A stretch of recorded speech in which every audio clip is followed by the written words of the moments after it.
What's up everyone and welcome back to the World History Channel. Before we begin, please hit the subscribe button today. Let's get started. Buckwild facts about the exotic dancer Mata Hari, who was a World War I spy.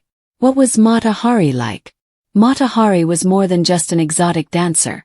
She was also a courtesan, seductress, spy, and femme fatale. She is, however, perhaps best known for being executed for espionage during World War I.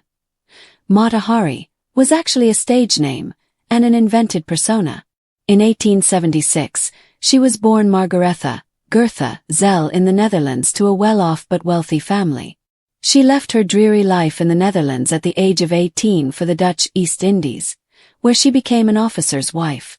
The current Mrs. Despite the fact that MacLeod did not find happiness there, she did acquire an interest in Indonesian dance.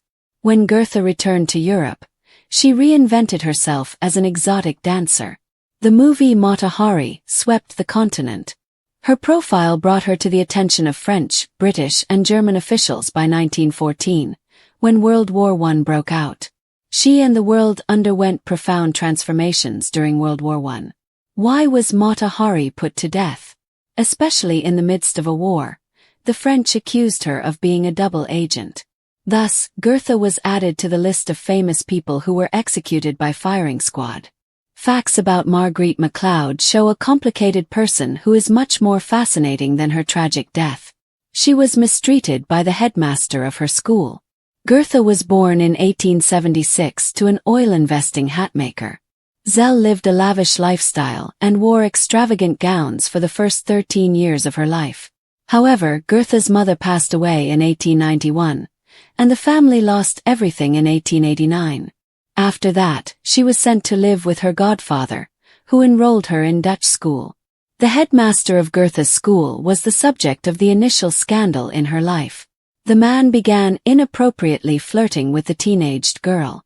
She was expelled from the school quickly, putting an end to her plans to become a kindergarten teacher.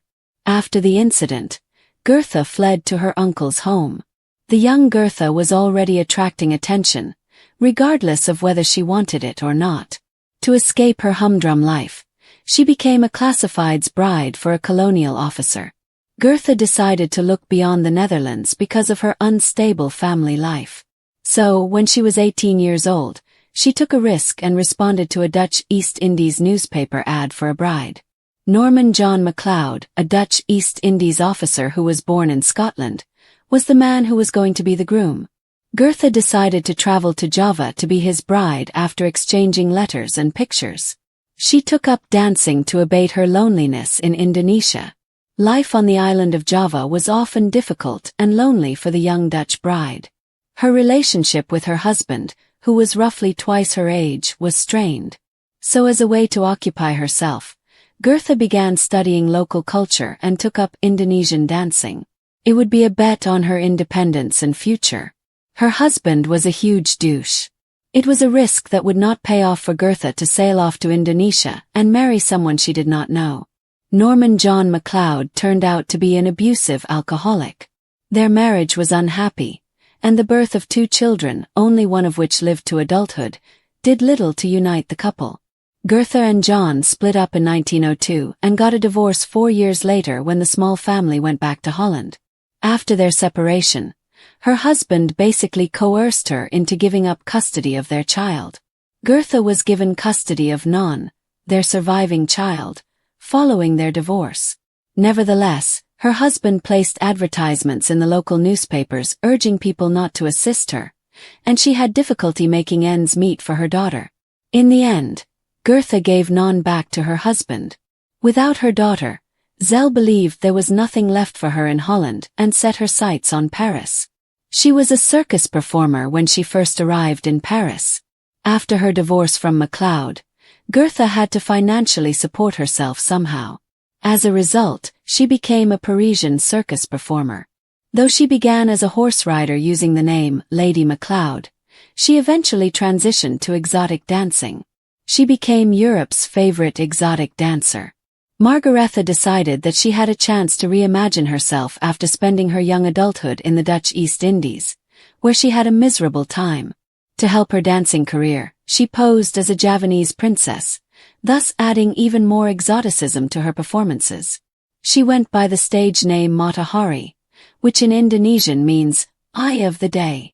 Gertha used Europe's Orientalism to her advantage. She drew upon the skills that she had learned in Indonesia and performed Eastern-inspired exotic dances. What caused the scandal? She was sometimes nude and often nearly nude when she performed. In an era when women still had full-body bathing suits, Mata Hari's willingness to show skin was downright shocking. She would wear a skin-colored bodystocking when she wasn't nude, giving the impression that she was. Her sexy dances enthralled men across Europe. She had a long list of influential and important lovers. Gertha's fashionable dancing career as Mata Hari put her into contact with wealthy, influential men. As a result, she switched careers and became a courtesan. Her lovers included millionaire industrialists and military officers. Her international affairs meant that, when war broke out in 1914, she was busy crossing borders. She had to become a French spy after the love of her life was killed. Gertha had been with a wide range of men throughout her life and career. But it wasn't until 1916 that she met the love of her life. Young and handsome, Captain Vadim Maslov was a Russian pilot stationed in France. His plane was shot down in 1916, and he ended up in the hospital.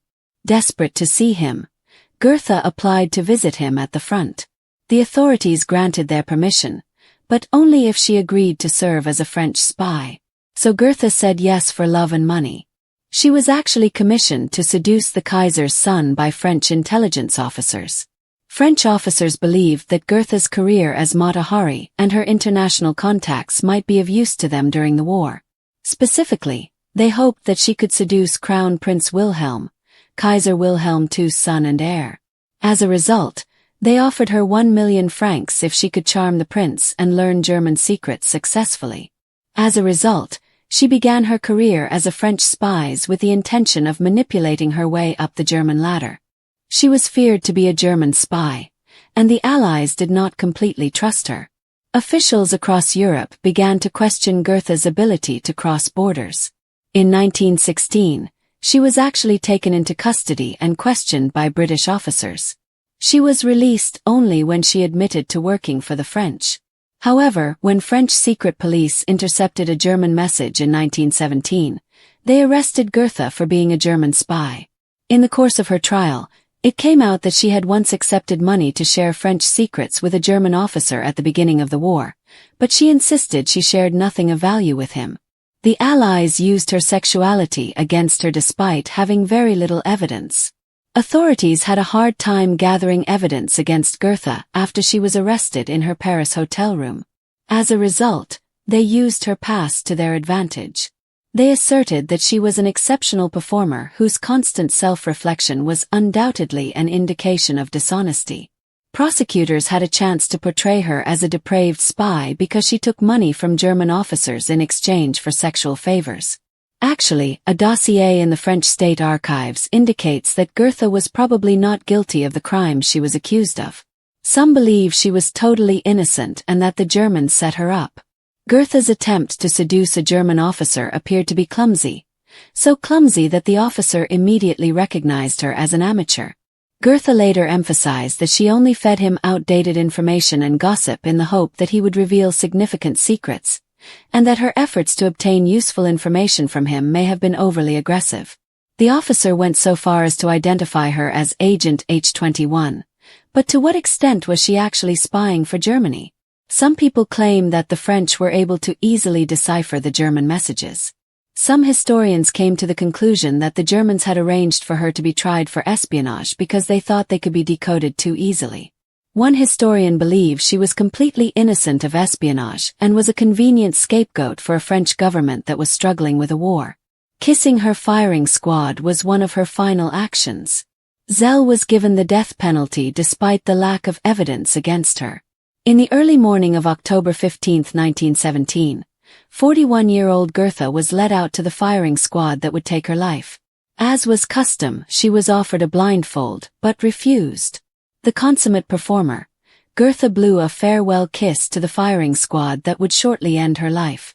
Her body was used for medical study and her head has gone missing. Goethe's family did not claim her body after she was killed, so her corpse was committed to medical research. Her head was actually removed from her body and kept deep in the archives at the Museum of Anatomy in Paris. Strangely, in 2000 archivists noticed that her head was missing. Nobody knows exactly what happened to it. Mata Hari, who was born Margaretha Zell, led a life that is so colorful and complicated that it reads like a screenplay. Her life was full of ambition, tragedy, seduction, reinventing herself, being betrayed, and espionage. However, the truth is far more intriguing than fiction.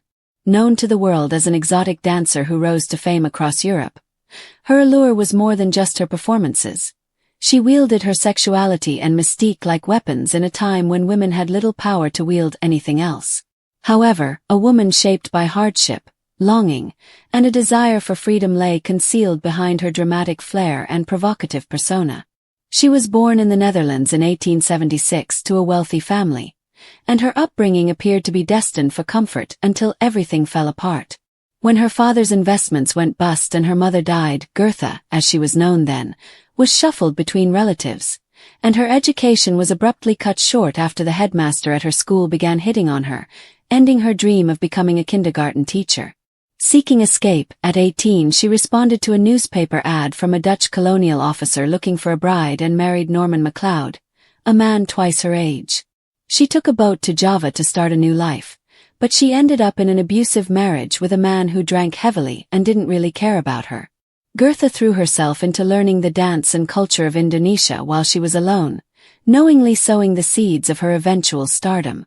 At first, her performances were just a way for her to pass the time and escape the grim reality of her life. However, the discipline, grace, and aesthetic she learned from Javanese dance would later captivate Europe as a whole. In a heartbreaking move compelled by her former husband, she lost custody of her surviving child after MacLeod divorced her and returned to the Netherlands. Goethe decided to reinvent herself on her own and without any financial resources, and she found it in Paris's cabarets. There, she became Mata Hari, a mysterious, seductive, and exotic performer who claimed to be a Javanese princess, trained in sacred temple dances. With this fabricated identity, she climbed from horse rider in a circus to the most sought-after exotic dancer in Europe. Her routines, often performed in little more than a body stocking or entirely nude, scandalized and enthralled audiences. But behind the glittering facade, Goethe was savvy. She leaned into Europe's colonial fetishization of the East, using it to craft a mystique that kept her in high demand and in the company of powerful men. In addition, she became a courtesan to politicians, industrialists, military officers, and other lovers who lavished her with gifts and gossip, some of which would ultimately bring her down. Goethe's web of international lovers and high society connections caught the attention of several intelligence agencies when World War I broke out in 1914. Her globe-trotting lifestyle made her a suspicious figure as borders became battlegrounds. She was already accustomed to exchanging access for charm, but the danger of war increased the stakes.